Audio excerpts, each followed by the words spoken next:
Bonjour à tous, c'est l'outilleur Nerb. Bon, j'espère que vous allez bien. Bon, je suis chaud patate aujourd'hui. J'étais chez un client juste à côté faire une petite démo. Et là, je suis tombé sur ce cadre qui est juste canon. Donc là, cette fois-ci, je suis en Brière, à côté de Saint-Nazaire, chez nos amis Brieron.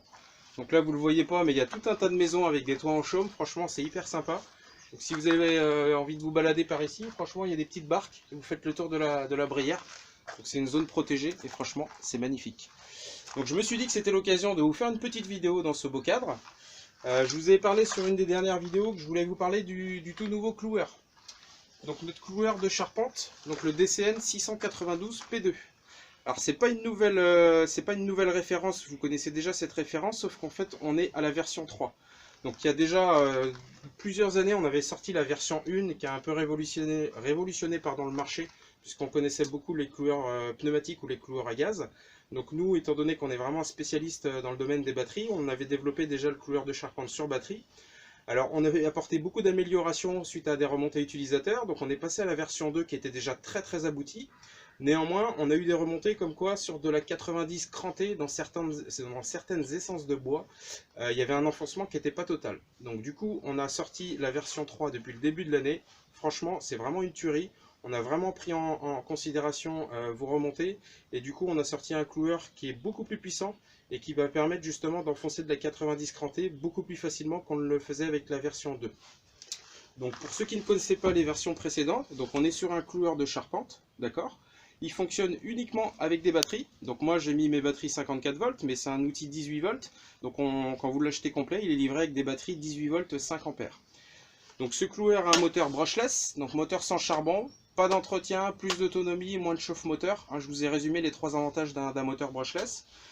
On est sur un chargeur à bande, inclinaison 34 degrés. Donc du coup, au niveau des consommables, vous allez pouvoir mettre de la pointe de 34 degrés d'inclinaison. Ce qui est très important, c'est qu'il faut mettre de la bande papier. Ne mettez surtout pas de la reliure métal. Il apprécie pas, c'est pas fait, il n'est pas adapté pour ça, il a vraiment été adapté pour de la bande papier. Ça fait partie également des remontées qu'on avait eues sur la reliure métal. Donc là, faut vraiment partir sur de la bande papier.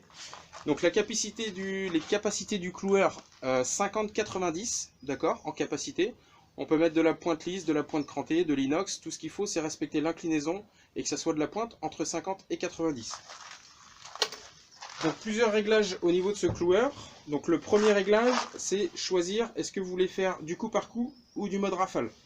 Donc là je suis en plein soleil, je ne vois pas trop, mais en fait on a un sélectionneur juste ici, où en fait vous retrouvez un dessin avec une pointe. Donc ça veut dire qu'on est sur du coup par coup. Il y a un autre dessin où vous retrouvez 3 pointes dessus. Donc là ça veut dire qu'on est sur un mode rafale. Vous avez un deuxième réglage au niveau de l'intensité de frappe. Donc quand vous mettez de la pointe entre 50 et 70, vous pouvez vous mettre sur la position numéro 1. Et dès que vous allez dépasser 70, donc entre 75 et 90, donc là vous allez sur la version 2. Ensuite, vous avez une petite molette jaune juste ici, c'est pour régler l'enfoncement de la pointe. Donc quand vous allez travailler sur le matériau, les premières pointes, peut-être que vous allez avoir le clou qui va dépasser légèrement. Donc ça c'est juste un réglage de finition, vous avez juste à régler la molette et ça va jouer justement sur l'enfoncement de la pointe. Donc il suffit juste de faire quelques petits tests sur les premières pointes, de bien faire le réglage avec la molette, et après vous pouvez enchaîner. Donc là vous avez un réarmement juste au-dessus, donc il peut arriver si vous tapez sur une pointe par exemple qui est déjà dans le matériau, que la pointe vrille en fait au niveau du percuteur. Donc une fois que vous avez retiré la pointe, ça c'est juste pour réarmer le mécanisme. De toute façon vous avez justement une petite lumière juste ici, je ne sais pas si vous allez voir, hop, dans quel sens, voilà. Vous avez une petite LED ici, quand elle clignote, ça veut dire qu'il faut réarmer le produit. Donc ensuite, au niveau des pointes, donc point de bande papier, donc là on est sur des barrettes de 40 unités, vous allez pouvoir en insérer 2 dans le produit, donc ce qui fait 80 barrettes et 80 tirs à chaque fois. Donc là, il suffit simplement de reculer le petit loquet, de mettre les pointes dans le bon sens, et de refixer le loquet.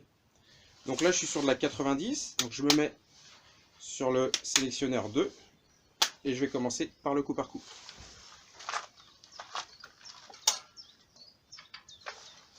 Donc en coup par coup, le produit ne part uniquement quand on exerce une pression sur le percuteur. Vous voyez, là j'appuie sur la gâchette, il ne se passe rien.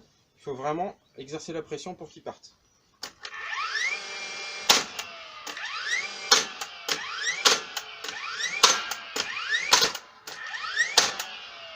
Donc là, on était sur le coup par coup. Donc je vous montrerai après l'enfoncement, vous allez voir, il n'y a vraiment aucun problème. Deuxième réglage, là on va travailler en mode rafale. Donc pour ceux qui veulent travailler vraiment en série et beaucoup plus vite. Donc là, par contre, on n'a pas besoin d'enfoncer le percuteur en mode rafale. Vous avez juste appuyé sur la gâchette et vous gardez la pression sur la gâchette, vous ne la retirez pas et vous allez juste pouvoir clouer beaucoup plus rapidement.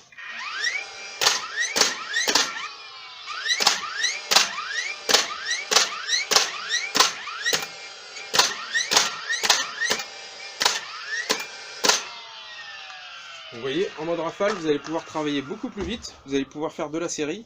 Franchement, en cadence de frappe, il n'y a rien à envier à un cloueur à gaz, parce qu'on est vraiment sur un rythme plutôt assez important. Au niveau de l'autonomie, donc quand vous mettez les batteries qui sont fournies dessus à l'origine, donc les 18 volts 5 ampères, vous allez faire environ 800 tirs avec de la pointe de 70 crantée. Donc sachant qu'il y a deux batteries livrées avec, vous allez pouvoir faire 1600 tirs avec vos deux batteries sans avoir à recharger d'aucune manière. Si vous dites, bah moi j'ai 2500 pointes à tirer, alors déjà c'est que vous enchaînez dur, soit vous mettez en recharge votre deuxième batterie pendant que vous utilisez le cloueur avec la première, ou soit vous achetez le cloueur nu, et après vous passez sur des batteries plus importantes au niveau de l'ampérage. Donc là par exemple, on est sur les batteries FlexVolt, donc rétrocompatibles, là je suis sur la 6 ampères, donc vous allez gagner 15% d'autonomie, vous mettez la 9 ampères, vous gagnez 30% d'autonomie, et si vraiment vous êtes joueur, vous pouvez mettre la 12 ampères, et là vous bossez jusqu'à tard dans la nuit les gars. Le petit crochet qui va bien pour poser sur du chevron, ça c'est plutôt pas mal. Vous avez également un palpeur qui sera dans la pièce. Donc ça c'est si vous voulez faire de la finition. Donc par exemple si vous voulez faire du bardage, le percuteur tel qu'il est là, il va rayer en fait votre matériau. Donc quand vous voulez vraiment travailler en finition, vous avez juste à mettre ce petit palpeur au bout. Voilà. Et du coup vous pouvez travailler proprement sans rayer votre support. Donc on travaille de la même manière.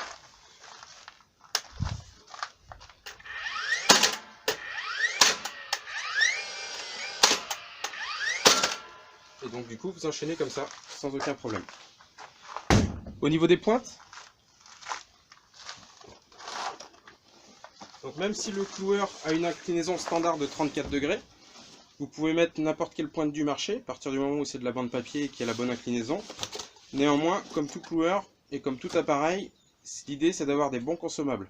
Donc moi ce que je vous conseille c'est d'acheter directement les pointes de Walt quand vous commandez votre cloueur. En plus on a généralement des offres où on inclut justement des pointes avec l'achat du cloueur.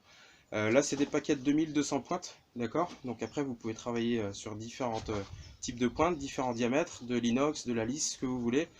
Et après le but c'est d'avoir un stock tampon dans votre camion et de recommander au fur et à mesure en fonction de vos consommations. Donc vous verrez que les pointes en plus coûtent moins cher que les pointes qui sont fournies avec le cloueur avec un cloueur à gaz, puisqu'il n'y a pas de recharge de gaz à l'intérieur. Donc les consommables sont compétitifs, le cloueur également est très compétitif au niveau du prix. Grosso modo, un cloueur comme ça, vous allez le payer dans les 850 € hors taxe, avec les deux batteries, le chargeur. Sachant qu'il n'y a pas d'entretien derrière, vous allez pouvoir vous y retrouver sans aucun problème. L'hiver, le problème avec le gaz, c'est que il faut réchauffer les bonbonnes parce que ça part pas. Il y a de l'odeur, il y a une chambre de combustion, donc ce qui fait qu'il y a beaucoup d'entretien sur ces cloueurs-là. Vous n'avez pas de recharge d'air à faire à l'intérieur comme c'est le cas chez certains de nos concurrents. La seule pièce d'usure et d'entretien qui est apportée, c'est au niveau du ressort intérieur, donc à changer tous les 20 ou 30 000 tirs. C'est la seule chose qui a changé, c'est un ressort franchement qui coûte pas cher du tout. Et à peu près une fois par an si vous travaillez vraiment intensivement. Donc voilà le seul entretien, un petit coup de soufflette comme tous les outils électroportatifs en général. Surtout pas d'huile dedans, parce que là la poussière va venir se colmater à l'intérieur et c'est pas bon du tout. Donc surtout pas d'huile, juste un coup de soufflette. Une fois tous les ans, une fois tous les 1 an et demi, vous changez le ressort. Moi ce que je vous conseille c'est d'acheter directement le ressort, un ressort de rechange quand vous commandez le cloueur. Comme ça, vous n'allez pas vous en servir tout de suite, mais comme ça vous avez directement la pièce. Une fois que le cloueur, vous verrez quand il y a un enfoncement, par exemple quand vous sentez qu'il a moins de pêche, donc au bout de 30 000 tirs, ça vient du ressort. Donc l'idée c'est de le commander directement dès votre achat. Comme ça, le jour où le ressort faiblit, vous avez directement la pièce de rechange et vous n'êtes pas embêté surtout pour finir votre chantier. Donc voilà, je répète la référence, DCN 692. Franchement, vous pouvez y aller les yeux fermés. N'hésitez pas à vous rapprocher de votre distributeur. Si vous voulez le tester, on est là aussi pour ça. Franchement, c'est vraiment une tuerie. Donc je vous le conseille vraiment sans aucun problème. Merci à tous, je vous dis à bientôt.